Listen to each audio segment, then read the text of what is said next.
Hello everyone, EtherSong here. In the latest Blue Protocol stream, the developers have announced a number of changes coming to the game. The stream began by trying to address many of the problems the fanbase has been vocal about. This is most likely because of the negative feedback to last month's stream and the state of the game. To begin, many players have been requesting for the game's UI to be improved. This has been something that has been talked about as far back as the closed beta test. One area I often see brought up is the full screen menu. Most online games allow quests, inventory, or other information to be opened in individual windows, but Blue Protocol has everything consolidated into a full screen menu. This means that the developers have had to develop other means of displaying such things as quest info on screen. Beyond that, there are parts of this menu and other UI elements that are hard to navigate or cumbersome. The developers have received various feedback in regards to the UI and will be working to make adjustments to improve it. Although changes to design or large-scale adjustments will require more time. To start, they are going to improve the interface when adding plugs to weapons, so players don't have to reselect a weapon again when adding multiple plugs. Next up, the developers have talked about adding more difficult content to the game. They noted how difficult content can be a way for players to sense the progression they have made from both gear and player skill. Personally, I have mixed feelings about this. While high difficulty content can be enjoyable, I would have to say that Blue Protocol, overall, is a game made for more casual players. Many players may not be interested in content like this. As such, if difficult content becomes mandatory for gear or progression, it could even drive away parts of the player base. Before focusing on adding difficult content, I believe lifestyle features such as player housing and ways to interact with other players should be of higher priority. And if difficult content is added, it should be done so in a way as to not harm its casual player base.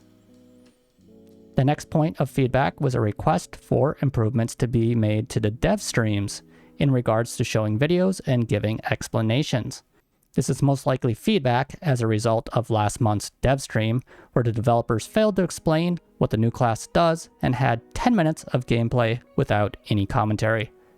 The developers have taken this feedback to heart and are working to improve the quality of their dev streams as well.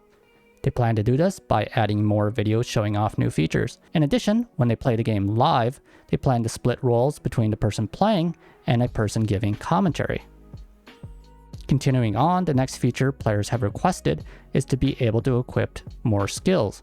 Currently, only 4 skills can be equipped, but the developer showed later in the stream that they plan to add a palette system, making it possible to switch between 2 sets of 4 skills, allowing for a total of 8 skills to be equipped.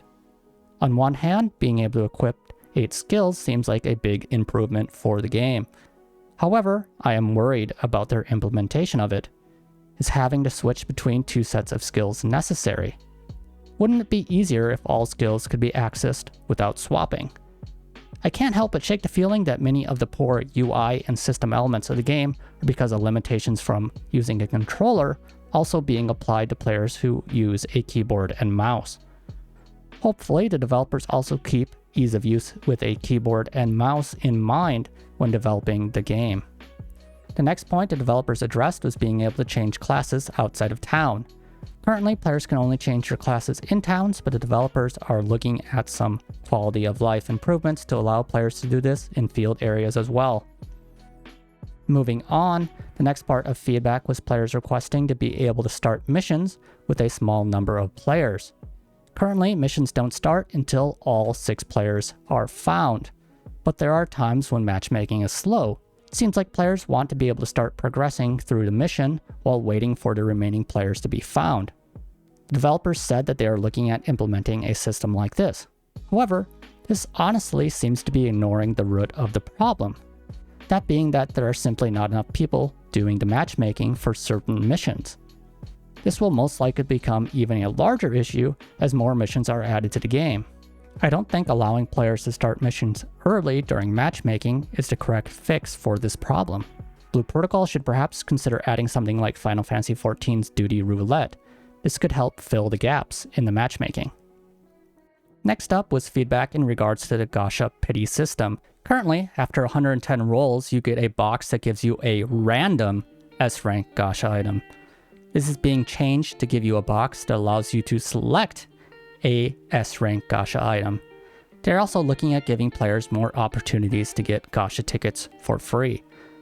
Adding a proper pity system is a step in the right direction, but honestly, the monetization system as a whole in this game is way overdone. I personally can't wait for the day when gacha and loot boxes become properly regulated. The second half of the broadcast focused on a roadmap of things to come, along with a few other announcements. In the roadmap, we got our first look at what is coming next month in October. This is a major update that includes the 4th chapter of the story. In addition, the level cap is being raised. Personally, instead of a constant level treadmill, I wish there was more depth and diversity added to gear and player builds. I would love to see something like a class specialization system added in the future. In November, the new skill palette is being added. And then in December, a limit break system for gear and a new game mode called Defense Battle is being added. The Defense Battle is a game mode for 18 players to work together and defend the gate to the city. It seems like there will be a little more than just defending, but we will have to wait for more details. The limit break system allows for 2 gears of the same type to be combined to increase the strength of the gear. Apart from this, a new special event summon is also planned. It can be used normally for a large-scale attack, but it is also possible to hold down the Battle Imagine button to fuse with it instead and gain a number of buffs. Starting on September 20th, a Halloween event will be held in-game as well. In addition, Halloween Gasha will also be coming. These Gasha include a number of outfits and a new broom mount that looks pretty neat. From doing Gasha a set number of times, some gestures can also be unlocked. Blue Protocol will also be making an appearance at Tokyo Game Show. There will be a photo corner, a real-life Gasha, with some pin badges and a chance to win a t-shirt. They will also be holding a developer livestream on stage. Overall, this broadcast seemed like a big step up from the last one. It was great to see the developers focusing on improving various parts of the game and their live stream as well. It is also refreshing to see them so open to listening to their community, even if their approach to addressing some of these changes worries me. I don't think the changes in this stream alone will fix all the problems with the game, but it is a good start, and I hope to see them continuing to improve the game moving forward. What do you think of this stream? Let me know in the comments, and I hope to see you next time. Later!